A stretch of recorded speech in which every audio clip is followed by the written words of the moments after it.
تو جب فتوحات کا، اسلام کا غلبہ کا یہ عالم ہو گیا کہ پورا جزیرہ عرب اور یمن اور مصر اور عراق اور شام، اسی طریقے سے کرمان اور اسی طریقے سے انطاکیہ سے لے کر کابل تک فتوحات ہو گئے، تو اب یہودیوں کو ایک بات سوجھی کہ اب ہم مسلمانوں کا مقابلہ نہیں کر سکتے۔ تو ان کی قیادت کرنے والا کون تھا؟ عبداللہ ابن سبا۔ عبداللہ ابن سبا جو ہے یہ یہودی ہے، اور اللہ کی شان دیکھیں کہ روافض کا بنیاد رکھنے والا بھی یہودی اور خوارج کی بنیاد رکھنے والا بھی یہودی، بلکہ محققین و علماء نے تحقیق فرمائی ہے کہ حضور نے فرمایا تھا نا کہ میری امت جو ہے وہ 73 فرقوں میں بڑھ جائے گی اور سب کے سب ہلاک ہوں گے الا واحدۃ، صرف ایک فرقہ ہے جو بچے گا۔ تو صحابہ نے پوچھا حضور وہ کون سا فرقہ ہے؟ فرمایا ما انا علیہ واصحابی، جو میرا راستہ ہے اور میرے صحابہ کا راستہ، صرف وہ نجات پائیں گے، باقی سب ہلاک ہو جائیں۔ تو علماء نے تحقیق فرمائی ہے کہ یہ 72 فرقہ جو ہے ان سب کی بنیاد رکھنے والے بھی یہودی ہیں۔ تو تمام فتنے جتنے امت میں پیدا ہوئے، روافض کے تھے، خوارج کے تھے، معتزلہ کے تھے، قدریہ کے تھے، کرامیہ کے تھے، مشبہہ کے تھے، یہ سب فتنوں کی بنیاد رکھنے والے یہودی ہیں۔ تو عبداللہ ابن سبا نے مشورہ کیا کہ بھی اب ہم مسلمانوں کا مقابلہ نہیں کر سکتے، اب ایک حل ہے کہ ہم مسلمان ہو جائیں اور مسلمانوں کی جماعت میں شامل ہو جائیں اور مسلمان بن کے ہم وہاں ایسی تحریکیں چلائیں کہ ان کو کمزور کریں۔ تو عبداللہ ابن سبا اور اس کے ساتھی مسلمان ہو گئے، اور جب لوگوں کو ان کے اعمال ظاہرہ پر یقین ہو گیا کہ یہ تو بڑے پکے مسلمان ہیں، جیسے قادیانی ہیں، نمازیں بھی پڑھتے ہیں، روزے بھی رکھتے ہیں، حج بھی کرتے ہیں، عمرے بھی کرتے ہیں، تو جتنے فرقے ہیں سارے کے سارے یہودیوں نے بنیاد رکھی، عبداللہ ابن سبا نے بنیاد رکھی، اور آہستہ آہستہ 900 آدمیوں کی ایک جماعت بن گئی۔ انہوں نے سب سے پہلے تو محبت اہل بیت کا نعرہ دیا، اور پھر انہوں نے کہا کہ حضور کا وصی جو ہے وہ حضرت علی ہے، ابو بکر عمر کیسے خلیفہ بن گیا اور عثمان کیسے خلیفہ بن گیا، ان کی تو خلافت جائز ہی نہیں ہے۔ وصی و رسول اللہ جو ہے، خلیفت بلا فضل جو ہے وہ تو حضرت علی ہے۔ اب اس پر انہوں نے دلائل دیے، کچھ سچے مسلمان بھی بیچارے دھوکے میں آ گئے۔ تو بہرحال ایک دن سیدنا عثمان رضی اللہ تعالی عنہ وارضاہ جمعہ پڑھانے کے لیے تشریف لے آئے اور منبر رسول پہ کھڑے ہوئے۔ ابھی آپ نے خطبہ شروع نہیں کیا تھا کہ وہ جو بلوائی آئے ہوئے تھے نا، ان میں سے 2-4 آدمی کھڑے ہوئے، انہوں نے کہا حضرت عثمان آپ خطبہ نہیں پڑھا سکتے، ہم آپ کو خطبہ نہیں پڑھانے دیں گے، نہ نماز پڑھانے دیں گے۔ حضرت عثمان نے بڑا روکا، سمجھایا مسجد نبی ہے، یہاں تو اونچی آواز کرنا منع ہے، تم کیا شروع کر رہے ہو؟ ان میں سے ایک ظالم آگے آیا اور حضرت نے جو آسا پکڑا ہوا تھا آسا لے کے توڑ دیا، حالانکہ یہ وہ آسا تھا جو حضور پاک کے ہاتھ میں ہوتا تھا۔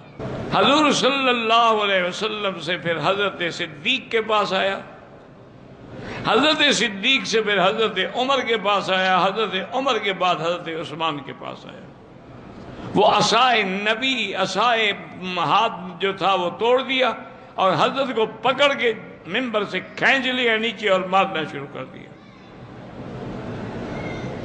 ہر طرف سے بلوائی اٹھ کھڑے ہوئے اور انہوں نے نمازیوں پر بھی باقاعدہ لڑائی شروع کر دی، اور پتھر انہوں نے ساتھ رکھے ہوئے تھے، سنگ باری بھی شروع کر دی۔ حضرت عثمان بے ہوش ہو گئے، انہوں نے سمجھا کہ فوت ہو گئے ہیں، تو کچھ مخلصین ان کو اٹھا کے ان کے گھر لے گئے، لیکن ان ظالموں نے سیدنا عثمان رضی اللہ عنہ کی حویلی کا محاصرہ کر لیا۔ اب 900 آدمی مسلح کھڑا ہوا ہے۔ اچھا خدا کی قدرت ہے کہ حج کا موسم ہے، اکثر صحابہ حج پہ چلے گئے ہیں۔ حضرت عثمان نے فرمایا بھی تم کیا چاہتے ہو؟ انہوں نے کہا جی ہم یہ چاہتے ہیں کہ آپ خلافت چھوڑ دیں، آپ خلافت کے حقدار نہیں ہیں۔ انہوں نے کہا یہ میں نہیں کر سکتا، مجھے آقا نے فرمایا تھا کہ ان اللہ مقمصک قمیصا فلا تخلعہ، اللہ تمہیں خلافت کی قمیص پہنائیں گے، تم اس کو نہ نکالنا۔ میں کیسے نکالوں؟ میں حضور کے فرمان کی مخالفت کیسے کروں؟ کچھ دنوں کے بعد کچھ صحابہ نے، جن میں حضرت علی بھی شامل ہیں، حضرت حسن بھی شامل ہیں، انہوں نے حضرت عثمان سے ملاقات کی بڑے خفیہ طریقے سے، چونکہ باہر تو دشمن کھڑے ہوئے ہیں نا۔ انہوں نے کہا کہ حضرت عثمان یہ 800-900 آدمی ہیں بلوائی جو آئے ہیں حملہ کرنے والے، تمہارے پاس تو خلافت ہے، طاقت ہے، حکومت ہے، فوج ہے، اب حکم تو دیں، آپ بحیثیت خلیفے کے حکم دیں گے ان غداروں کو اور باغیوں کو قتل کر دیا جائے، ان کی تو بوٹی بھی نہیں ملے گی مدینے میں۔ حضرت عثمان نے فرمایا کہ میرے آقا نے فرمایا تھا انک ستبتلا، ایک وقت آئے گا تم پر ایک امتحان آئے گا، فلا تقاتلن، میرے مدینے میں قتال نہ کرنا۔ اب میں کیسے قتال کا حکم دوں؟ میں تو مجبور ہوں، میں تو نہیں دے سکتا۔ صحابہ مایوس ہو کے واپس آ گئے، اور پھر صحابہ نے اپنے جوانوں کو حکم دیا، جن میں عبداللہ ابن عمر بھی ہیں، عبد الرحمن ابن عوف بھی ہیں، حضرت حسن بھی ہیں، حضرت حسین بھی ہیں، حضرت طلحہ بھی ہیں، نوجوان سارے کے بھی، تم حضرت عثمان کے گھر کا پہرا دو۔ ایک دن سیدنا عثمان رضی اللہ تعالی عنہ اپنے گھر کی دیوار سے باہر کھڑے ہوئے اور باغیوں سے کہا بھی اور قریب آ جاؤ، میری بات سنو۔ وہ اور قریب آ گئے، انہوں نے کہا، حضرت عثمان نے کہ انشدکم باللہ، میں تم سب کو اللہ کی قسم دیتا ہوں، مسلمانوں کو جب پانی نہیں ملتا تھا تو بئر روما کس نے خریدا تھا اور کس نے وقف کیا تھا؟ انہوں نے کہا واللہ انت، تم نے کیا تھا۔ انہوں نے کہا کہ اچھا، غزوہ تبوک کے موقع پر 900 اونٹ اور 100 گھوڑے اور 5 کلو سونا کس نے دیا تھا؟ انہوں نے کہا واللہ انت، تم نے دیا تھا۔ انہوں نے کہا مسجد نبوی کے لیے جب زمین تنگ ہوئی تو وہ زمین خرید کر کے مسجد کو کس نے دی؟ انہوں نے کہا واللہ انت، وہ بھی تم نے دی تھی۔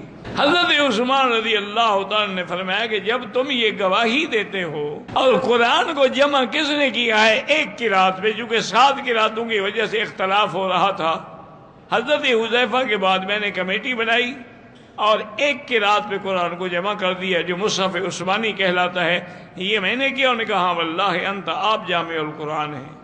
انہوں نے کہا کہ بات سنو، اسلام کے اندر 3 آدمیوں کا قتل جائز ہے۔ ایک تو وہ آدمی جس نے کسی کو قتل کیا ہو، وہ قصاص میں قتل ہو، اور میں نے تو کبھی زندگی میں کسی کو تمانچہ بھی نہیں مارا، قتل تو بڑی بات ہے۔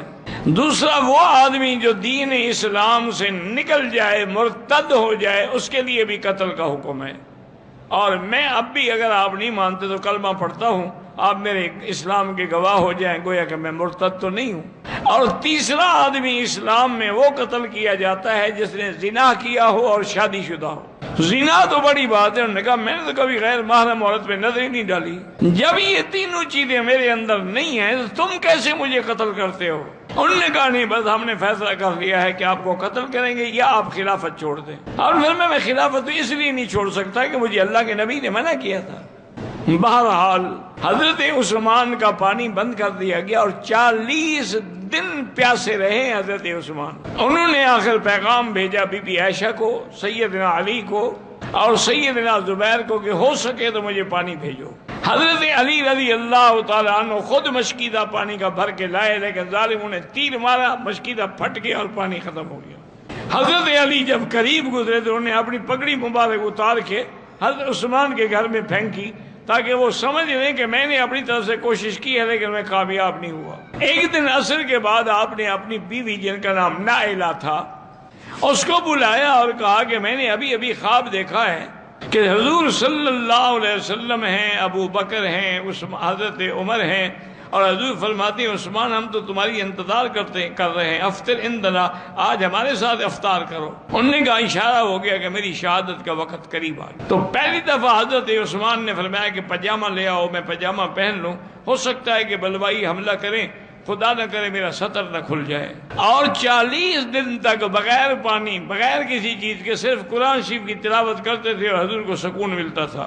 حضرت عثمان رضی اللہ تعالیٰ عنہ نے قرآن کھولا اور اسی آیت پہ تھے آپ، فَسَيَكْفِيكَهُمُ اللَّهُ وَهُوَ السَّمِيعُ الْعَلِيمُ، کہ ایک بلوائی دیوار، گھر کی دیوار سے پیچھے سے کود کے اندر آیا اور لوہے کی لٹ آپ کے سر مبارک پہ ماری، خون بل بل بہنے لگا۔ بی بی نائلہ نے روکنے کی کوشش کی، انہوں نے ان کو بھی مارا، ان کی انگلیاں کٹ گئیں۔ ایک ظالم آ کے آپ کے سینے پہ چڑھ گیا، آپ کی داڑھی کو پکڑا اور سینے پہ کودتا رہا، آپ کی پسلیاں ٹوٹ گئیں۔ ایک ظالم بلوائی نے آپ کو تھپڑ مارا۔ اس طرح ہوتے ہوتے حضرت عثمان رضی اللہ تعالیٰ عنہ شہید ہوئے اور کسی کو پتہ نہیں ہے باہر والوں کو، چونکہ باہر تو انہوں نے حصار کیا ہوا ہے۔ شہادت کے بعد بھی 2 دن آپ کی لاش گھر کے اندر بغیر کسی کفن دفن کے رکھی رہی۔ ایسا ظلم تو کبھی تاریخ میں بھی نہیں ہوا۔ بڑی مشکلوں سے 2 دن کے بعد صحابہ نے ہمت کی، جرأت کی، اندر داخل ہوئے اور آپ کی لاش مبارک کو چارپائی پہ رکھا، اٹھا کے لے آئے۔ حضرت جبیر ابن مطعم نے آپ پر جنازہ پڑھا اور جنت البقیع کے بالکل آخری حصے حش الکوکب میں آپ کو دفن کیا گیا۔